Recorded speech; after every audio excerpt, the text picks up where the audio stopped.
even after everything that I've experienced with Anna and spending all that time with her, there's that scientific controlled, sort of rational part of my brain still has doubts. So I wonder what it will take to totally convince me. And then a unique opportunity presented itself. In the course of my work, I had come across the story of Jörg Olsen, an ex-policeman turned conservationist. Jörg and his wife Karen set up the Jukani Predator Park. Here, many big cats rescued from bad zoos and canned hunting farms are offered a home and get lifetime care.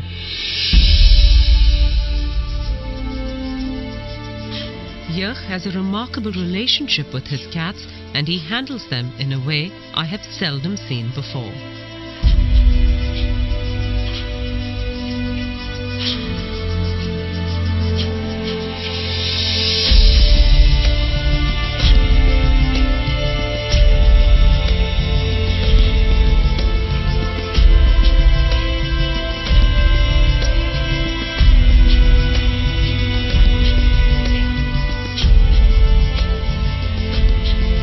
But there was one big cat here that he did not know what to do with.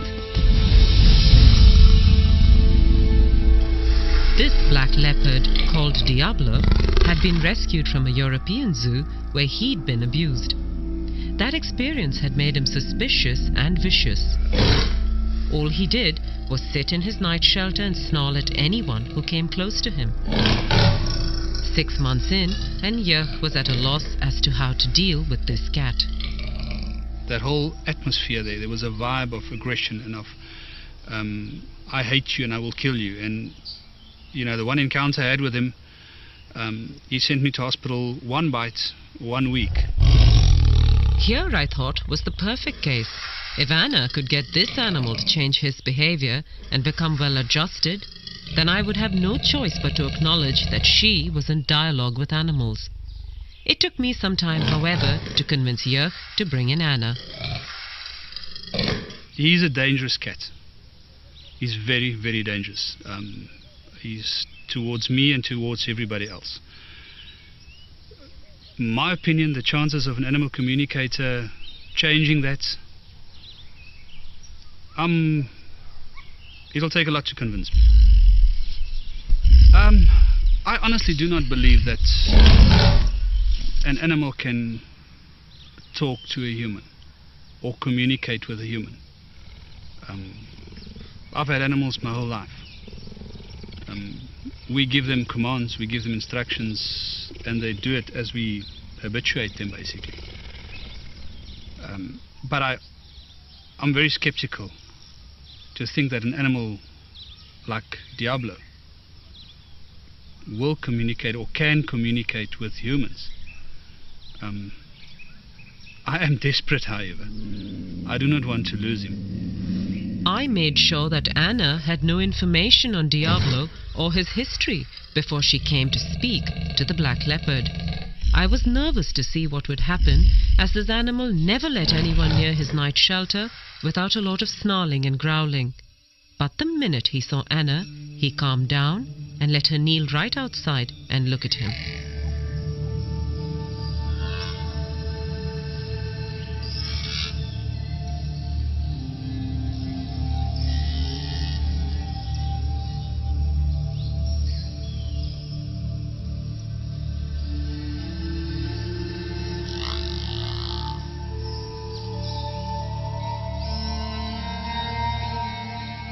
This beautiful black leopard that you've asked us to communicate with is very overawed by his new surroundings, having come from a very cramped and stressful place for him. That this place has been provided for him, but he's been quite conditioned by a very unfortunate past. He doesn't want much to do with humans as a result. He's immensely powerful, and I mean not just physically, which you well know and respect, but he's immensely powerful with a wisdom and an energetic presence and personality that is far bigger than anyone has ever appreciated about him before. And he commands a certain amount of respect for that. Again, not in a needy way, but really just by virtue of who he is as a being.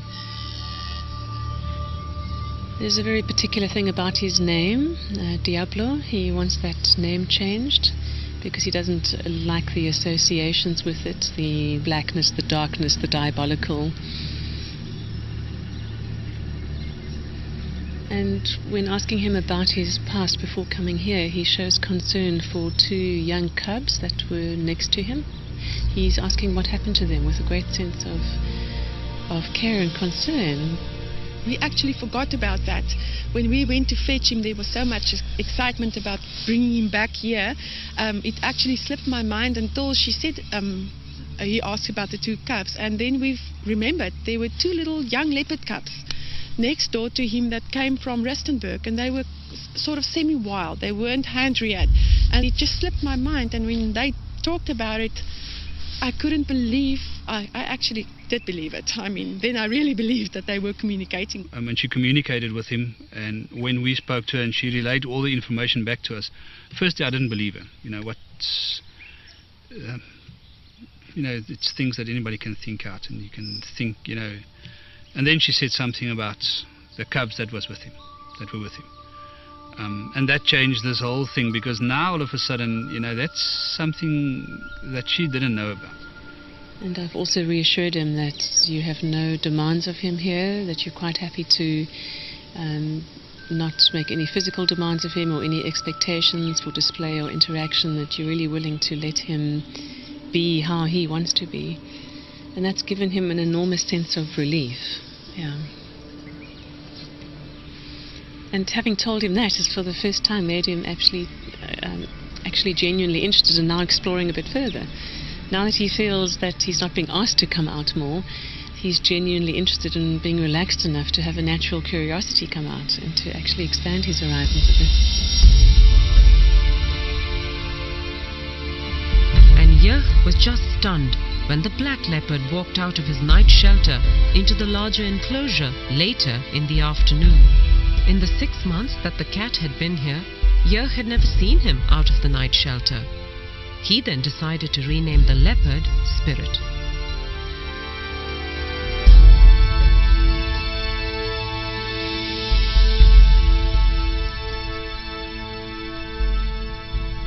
We told him that same afternoon that we're not going to call him Diablo anymore. And we understand and we agree with that the diabolical side of it. That's not what he is to us. And we'd like to change his name to Spirit. As I walked to him, I thought, listen, he asked about the 2 young leopards. And I thought, well, I'm here now, there's nobody else here. I'm not going to look like a fool if he ignores me. I'll tell him what happened to those leopards.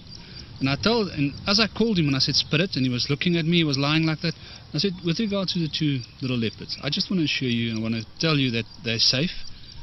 And I couldn't help it. I just said to him, wow, you're beautiful. Beautiful. Oh, that's mooi. That's mooi. And he gave me that, oh. And I thought, what's happening here? And I said to him, you understand what I'm telling you if I say to you that you're the most stunning cat? Oh. And I spoke to him and he answered me about 19 times. And he just sat there and he was totally relaxed. It's the first time since we had him that I felt at ease with him.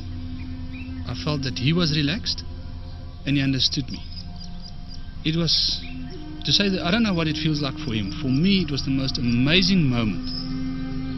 Later that afternoon, Anna came back to check up on Spirit and to see how he was doing. I'm asking him now about how he experienced the communication from Jörg through the fence. And he said it's the first time that someone has directly expressed to him verbally appreciation for who he really is, not how they see him to be. And that really surprised him.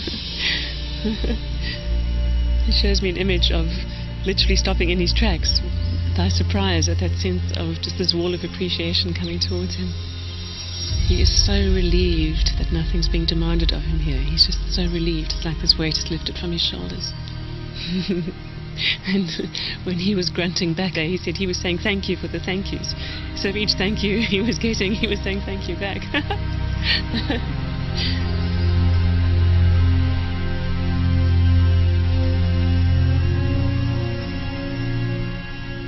Is there anything you'd like to say about that feedback?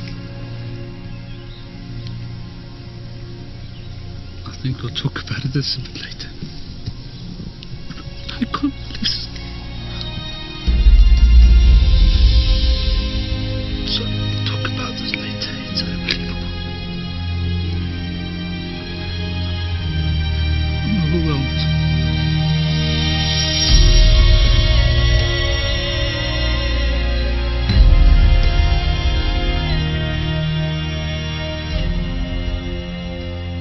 It's two different animals. It's two totally different personalities. We had a snarling cat, angry at everything, upset about being here, hating humans, hating us for having him here, you know, ready to kill in an instant. To this relaxed black leopard that's lying on top of his log in his shelter is this attitude of you recognize me for who I am now. And it's amazing to talk to him and get the talking and get him to talk back to us. Jörg and Karen attended Anna's workshop on animal communication and now use it regularly with all their animals. It changed my whole life. And spirit and animal communication has taught me, you know, when I work with my other lions, the reactions you get, the communication you get back, the feelings you get. You know, sometimes you get lions, or Queenie for instance, that's unhappy with something that happened. And I'm not sitting out there wondering what's wrong with her. She tells me, and I can correct it, and I can make her happy, because she is in my, I have to look after her. I've got to make her happy.